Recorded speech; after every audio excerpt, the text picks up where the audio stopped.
एक सवाल आया है राजेश जी का प्रिकॉल को लेकर। ये ऑटो एंसिलरी स्पेस की कंपनी है, इनके पास 475 रुपए के दाम पर खरीदे हुए शेयर है। करना क्या चाहिए इसमें?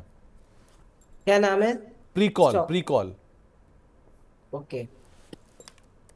अगर हम प्रीकॉल की बात करें, अभी स्टॉक 451 पे ट्रेड कर रहा है। एक रेंज बाउंड स्टॉक है। रिकवरी इसमें थोड़ी बहुत एक्सपेक्टेड है, बट बहुत ज़्यादा चाल नहीं है। एकदम धीमा थका हुआ स्टॉक है। इतने टाइम से स्टॉक ने कंसोलिडेट ही किया है। इसमें ब्रेकआउट देखा जा सकता है 490 के ऊपर, फिर एक तेज रफ्तार देखी जा सकती है। अदरवाइज यहाँ पे एक न्यूट्रल नजरिया है। तो न्यूट्रल साइड पर आप इसको अदरवाइज देख सकते हैं। बॉश, रोहित कुमार साहब का एक सवाल है, उन्होंने खाली ये लिखा है बॉश लिमिटेड। अब उसमें उन्होंने खरीदारी कर रखी है, खरीदारी करना चाहते हैं, कुछ नहीं लिखा। लेकिन करें क्या इस स्टॉक में अदरवाइज? देखिए, एमएनसी कंपनी है और again slow and steady mover रहता है ये। अपने इम्पोर्टेंट सपोर्ट को टेस्ट कर चुका है 26,000 के, और अब एक रिकवरी की चाल चल रहा है। तो यहाँ पे एक तेजी का व्यू रहेगा। बाय ऑन डिप्स की रणनीति रहेगी with stop loss of 26,000। Okay. और एक सवाल आया है नायका को लेकर और पेटीएम को लेकर। इन्होंने, गौतम साहब ने नायका 832 पर, सॉरी पेटीएम 832 पर और नायका 172 पर खरीद रखा है। क्या प्रॉफिट लेकर निकल जाए फिर बने रहें? ये दोनों काउंटर बहुत वोलेटाइल है। इसमें नई नई खबरें आती रहती है, और का ट्रेंड भी उस हिसाब से शेप अप होता रहता है।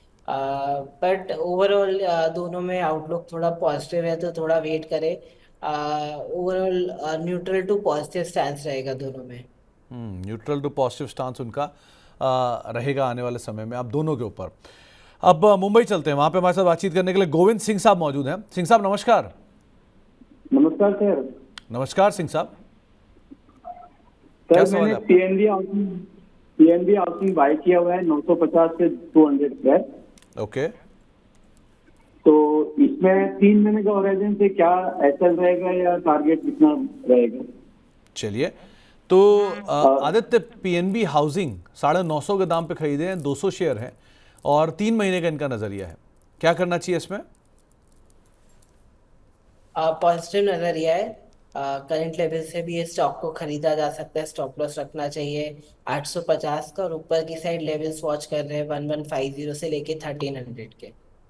तो 1300 तक के जो एक्सटेंडेड टारगेट्स हैं वो यहाँ पे शायद आते हुए दिखाई पड़ेंगे, तो उस हिसाब से आप इसके ऊपर नजर बना के रखिएगा। बहुत सारे दर्शकों के सवालों पे बातचीत हो चुकी है ऑलरेडी, तो अब आदित्य के जाने का समय है। तो जाने से पहले जरा उनकी इंडिविजुअल कॉल्स भी देख लेते हैं चुन चुन के मैं।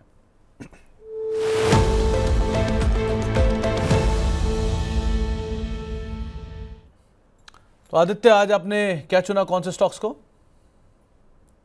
देखिए, मैंने ऐसा स्टॉक चुना है जो बहुत टाइम से इस स्टॉक से लोगों को बहुत उम्मीद थी कि ये स्टॉक भागेगा भागेगा, बट इंतजार बहुत कराया।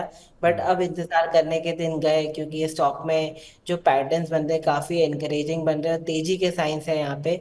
तो जो कैंडिडेट है, जो स्टॉक मैंने चुना है, वो है रिलायंस इंडस्ट्री। जो बाजार को बहुत अच्छा सपोर्ट दे रहा है। मुझे लगता है कि आगे भी जाके सपोर्ट दे सकता है। तो रिलायंस को बाय कर सकते हैं 1297 में।